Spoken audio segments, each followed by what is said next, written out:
Notre lecture sur l'épître de l'apôtre Paul aux Éphésiens. Éphésiens chapitre 1. Paul, apôtre de Jésus-Christ par la volonté de Dieu, aux saints qui sont à Éphèse et aux fidèles en Jésus-Christ. Que la grâce et la paix vous soient données de la part de Dieu notre Père et du Seigneur Jésus-Christ.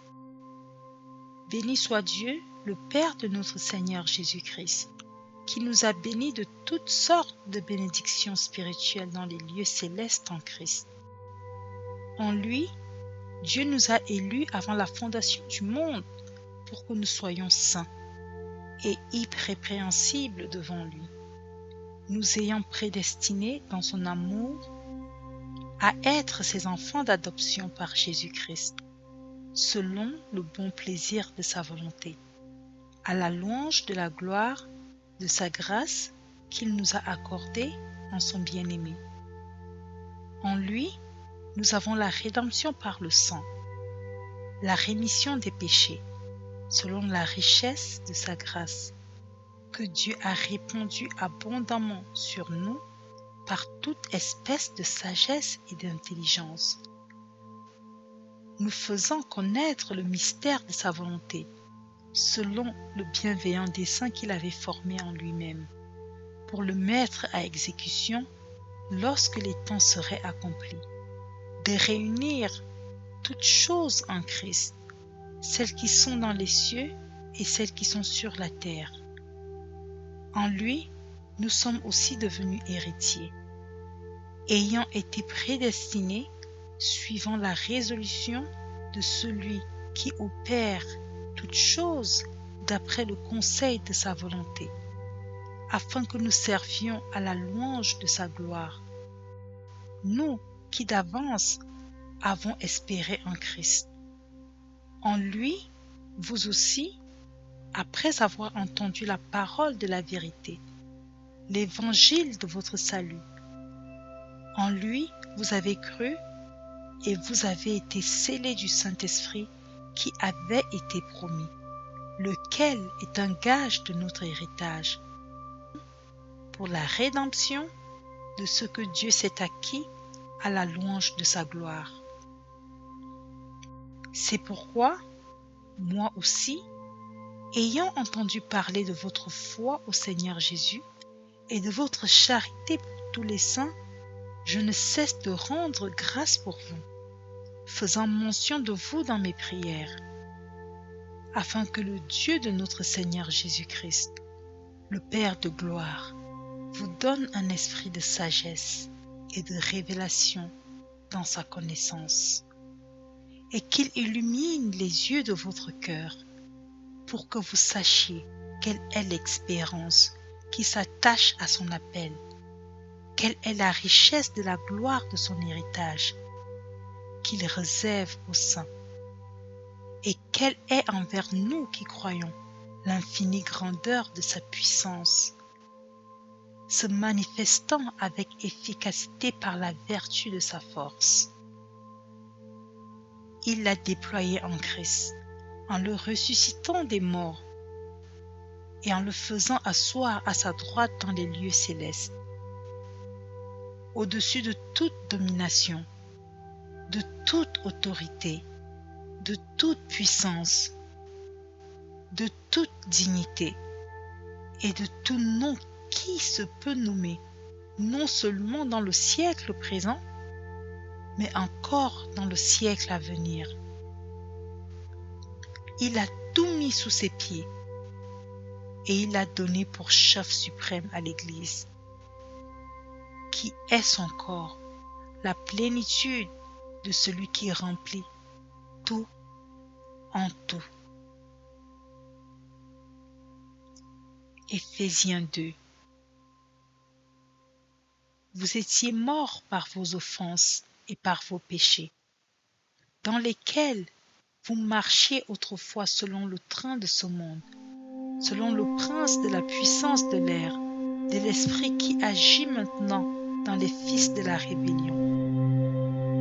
Nous tous aussi, nous étions de leur nombre, et nous vivions autrefois selon les convoitises de notre chair, accomplissant les volontés de la chair et de nos pensées. Et nous étions par nature des enfants de colère comme les autres. Mais Dieu, qui est riche en miséricorde, à cause du grand amour dont il nous a aimés, nous qui étions morts par nos offenses, nous a rendus à la vie avec Christ. C'est par grâce que vous êtes sauvés. Il nous a ressuscités ensemble et nous a fait asseoir ensemble dans les lieux célestes en Jésus-Christ, afin de montrer dans les siècles à venir l'infinie richesse de sa grâce par sa bonté envers nous en Jésus-Christ. Car c'est par la grâce que vous êtes sauvés, par le moyen de la foi, et cela ne vient pas de vous. C'est le don de Dieu. Ce n'est point par les œuvres, afin que personne ne se glorifie. Car nous sommes son ouvrage, ayant été créés en Jésus-Christ pour de bonnes œuvres, que Dieu a préparées d'avance afin que nous les pratiquions. C'est pourquoi, vous autrefois païens dans la chair, appelés incirconcis par ceux qu'on appelle circoncis, et qui le sont en la chair par la main de l'homme. Souvenez-vous que vous étiez en ce temps-là sans Christ, privés du droit de cité en Israël, étrangers aux alliances de la promesse, sans espérance et sans Dieu dans le monde.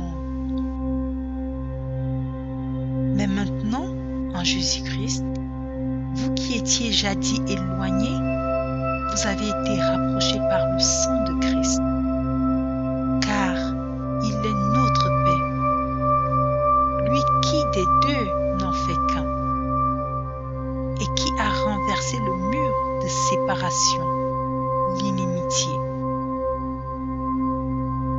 ayant anéanti par sa chair la loi des ordonnances dans ses prescriptions, afin de créer en lui-même avec les deux un seul homme nouveau, en établissant la paix et de les réconcilier l'un et l'autre en un seul corps, avec Dieu par la croix, en détruisant par elle l'inimitié.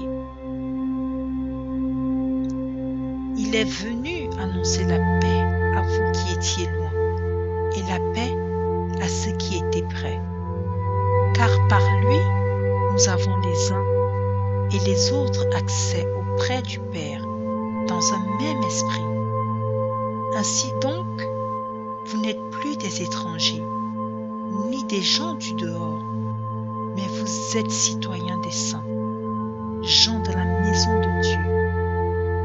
Vous avez été édifiés sur le fondement des apôtres et des prophètes, Jésus-Christ lui-même étant la pierre angulaire.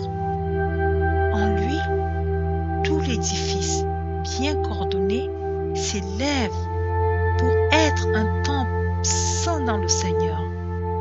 En lui, vous êtes aussi édifiés pour être une habitation de Dieu en esprit. Éphésiens 3. À cause de cela, moi, Paul, le prisonnier de Christ, pour vous païens. Si du moins vous avez appris quelle est la dispensation de la grâce de Dieu qui m'a été donnée pour vous. C'est par révélation que j'ai eu connaissance du mystère sur lequel je viens d'écrire un peu de mots. En les lisant, vous pouvez vous représenter l'intelligence que j'ai du mystère de Christ.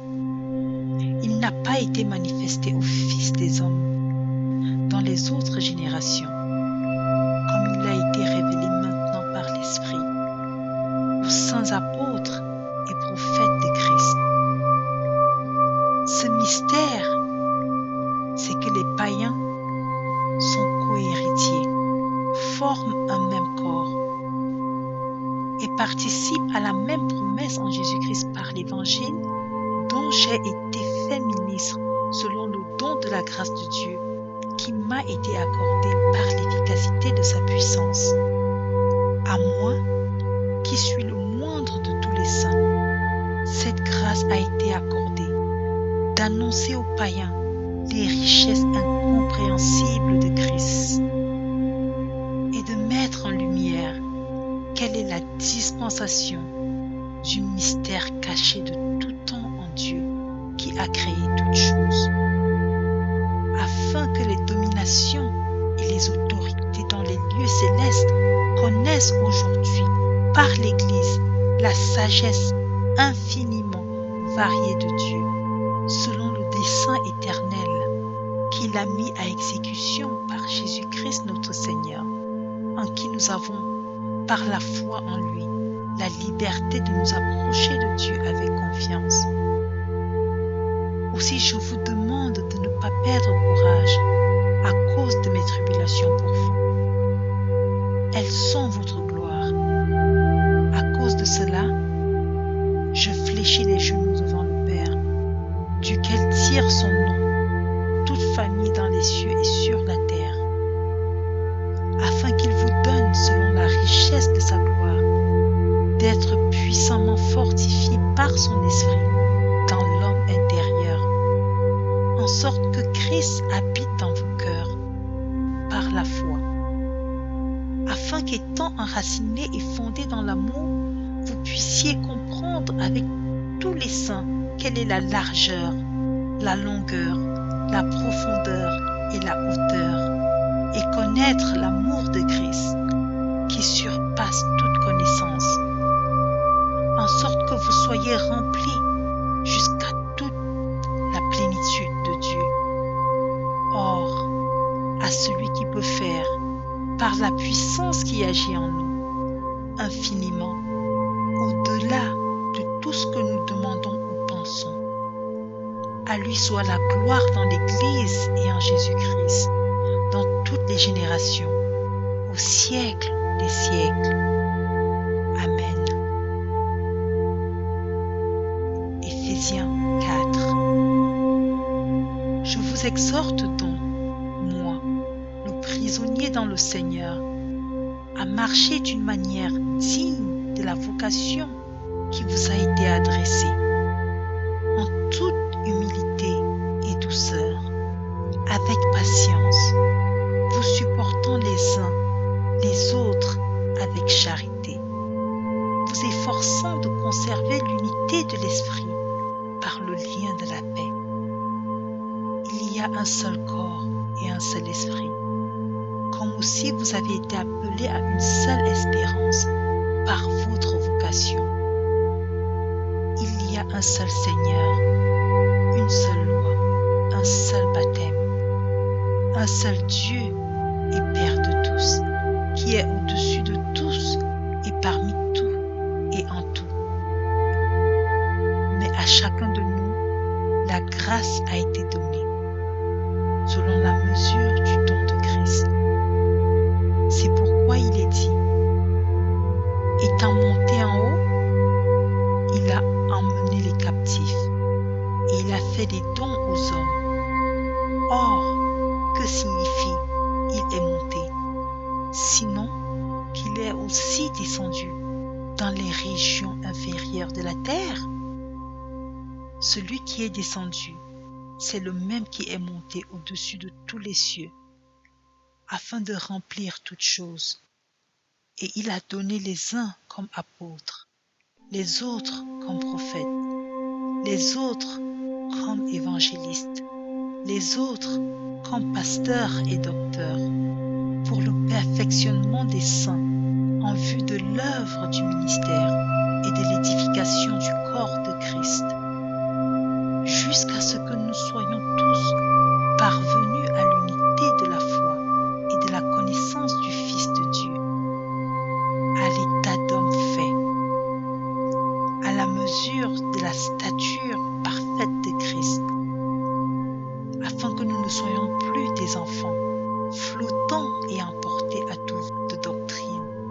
par la tromperie des hommes, par leur ruse, dans les moyens de séduction.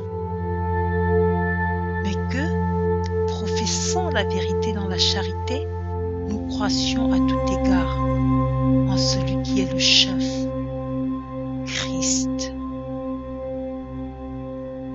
C'est de lui et grâce à tous les liens de son assistance que tout le corps bien coordonné et formant un solide assemblage tire son accroissement selon la force qui convient à chacune de ses parties et s'édifie lui-même dans la charité.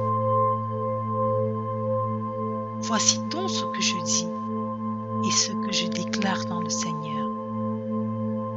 C'est que vous ne devez plus marcher comme les païens qui marchent selon la vanité de leurs pensées. Ils ont l'intelligence obscurcie.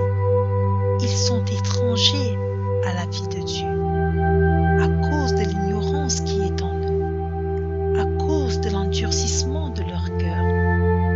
Ayant perdu tout sentiment, ils se sont livrés à la dissolution pour commettre toute espèce d'impureté jointe à la cupidité. Mais vous, ce n'est pas ainsi que vous avez appris Christ, si du moins vous l'avez entendu, et si conformément à la vérité qui est en Jésus, c'est en lui que vous avez été instruits à vous dépouiller, eu égard à votre vie passée, du vieil homme qui se corrompt par les convoitises trompeuses, à être renouvelé dans l'esprit de votre intelligence et à revêtir l'homme nouveau, créé selon Dieu dans une justice et une sainteté que produit la vérité. C'est pourquoi renoncez au mensonge et que chacun de vous parle selon la vérité à son prochain, car nous sommes membres les uns des autres. Si vous vous mettez en colère, ne péchez point, que le soleil ne se couche pas sur votre colère, et ne donnez pas accès au diable. Que celui qui dérobait ne dérobe plus, mais plutôt qu'il travaille en faisant de ses mains ce qui est bien, pour avoir de quoi donner à celui qui est dans le besoin. Qu'il ne sorte de votre bouche aucune parole mauvaise, mais s'il y a lieu, quelques bonnes paroles qui servent à l'édification et communiquent une grâce à ceux qui l'entendent. N'attristez pas le Saint-Esprit de Dieu, par lequel vous avez été scellés pour le jour de la rédemption. Que toute amertume, toute animosité, toute colère, toute clameur, toute calomnie et toute espèce de méchanceté disparaissent du milieu de vous. Soyez bons les uns envers les autres, compatissants, vous pardonnant réciproquement, comme Dieu vous a pardonné en Christ. Éphésiens 5. Devenez donc les imitateurs de Dieu comme des enfants bien-aimés et marchez dans la charité, à l'exemple de Christ qui nous a aimés et qui s'est livré lui-même à Dieu pour nous comme une offrande et un sacrifice de bonne odeur. Que l'impudicité, qu'aucune espèce d'impureté et que la cupidité ne soient pas même nommées parmi vous, ainsi qu'il convient à des saints. Qu'on n'entende ni paroles déshonnêtes, ni propos insensés, ni plaisanteries, choses qui sont contraires à la bienséance. Qu'on entende plutôt des actions de grâce, car sachez-le bien, aucun impudique ou impur ou cupide, c'est-à-dire idolâtre, n'a d'héritage dans le royaume de Christ et de Dieu. personne ne vous séduise par de vains discours, car c'est à cause de ces choses que la colère de Dieu vient sur les fils de la rébellion. N'ayez donc aucune part avec eux. Autrefois, vous étiez ténèbres, et maintenant vous êtes lumière dans le Seigneur. Marchez comme des enfants de lumière, car le fruit de la lumière consiste en toutes sortes de bonté et de justice et de vérité. Examinez ce qui est agréable au Seigneur et ne prenez point part aux œuvres infructueuses des ténèbres, mais plutôt condamnez-les, car il est honteux de dire ce qu'ils font en secret. Mais tout ce qui est condamné est manifesté par la lumière, car tout ce qui est manifesté est lumière. C'est pour cela qu'il est dit: réveille-toi, toi qui dors, relève-toi d'entre les morts, et Christ t'éclairera. Prenez donc garde de vous conduire avec circonspection, non comme des insensés, mais comme des sages. Rachetez le temps, car les jours sont mauvais. C'est pourquoi ne soyez pas inconsidérés, mais comprenez quelle est la volonté du Seigneur. Ne vous enivrez pas de vin, c'est de la débauche. Soyez au contraire remplis de l'esprit. Entretenez-vous par des psaumes et par des hymnes et par des cantiques spirituels, chantant et célébrant de tout votre cœur les louanges du Seigneur.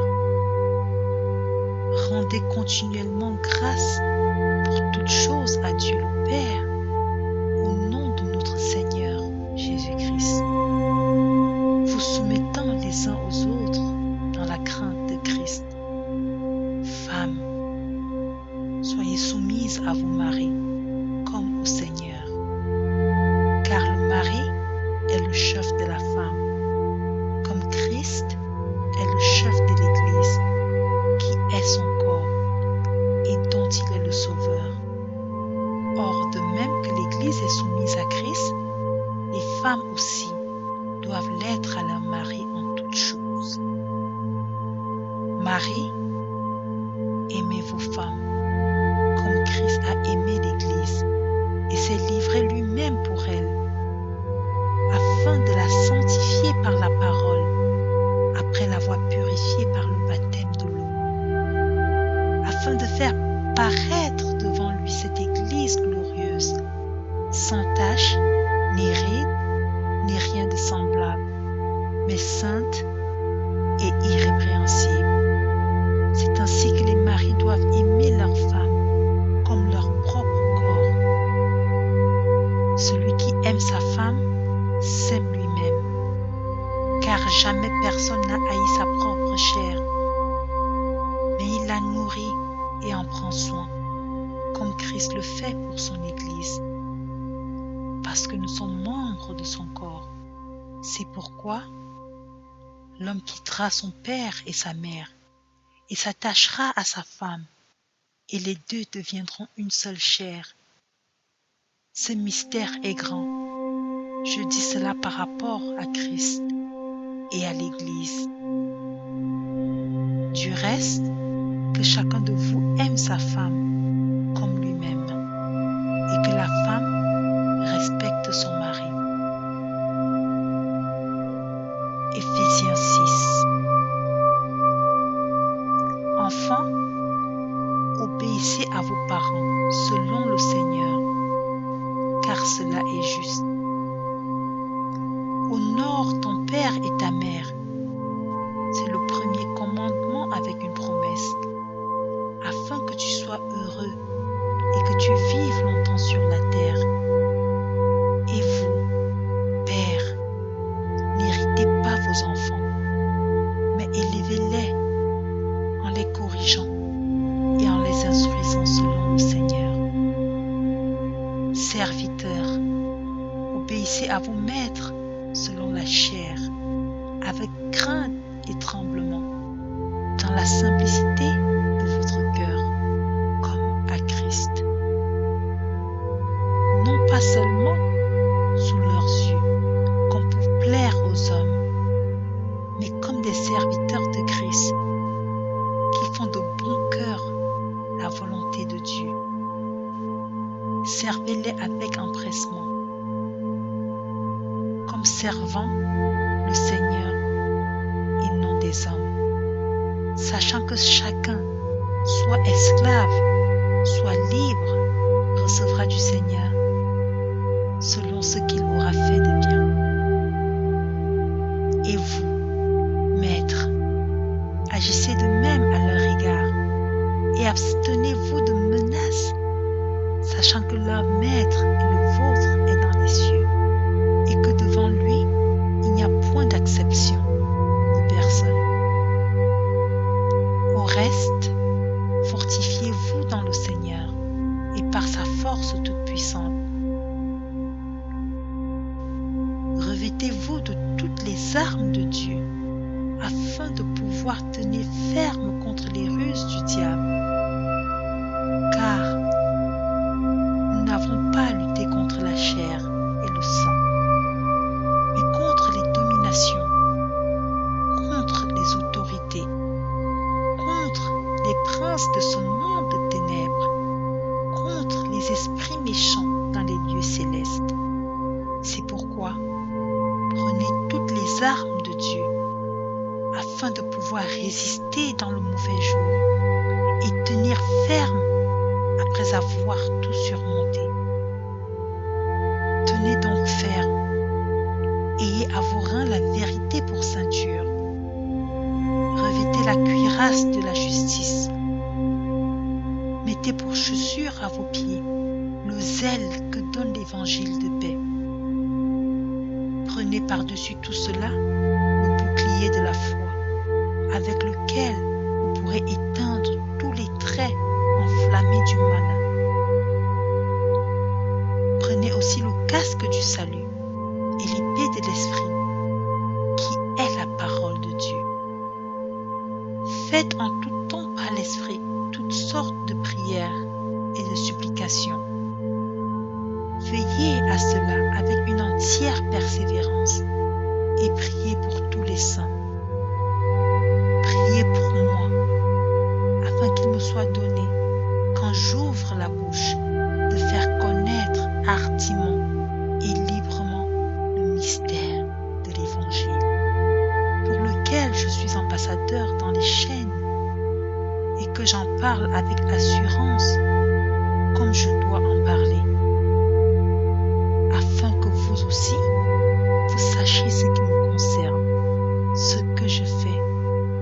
Tychique, le bien-aimé frère et fidèle, ministre dans le Seigneur, vous informera de tout. Je l'envoie exprès vers vous, pour que vous connaissiez notre situation, et pour qu'il console vos cœurs.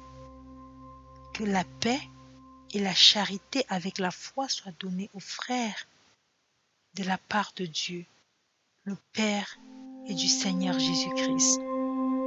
Que la grâce soit avec vous, ceux qui aiment notre Seigneur Jésus-Christ.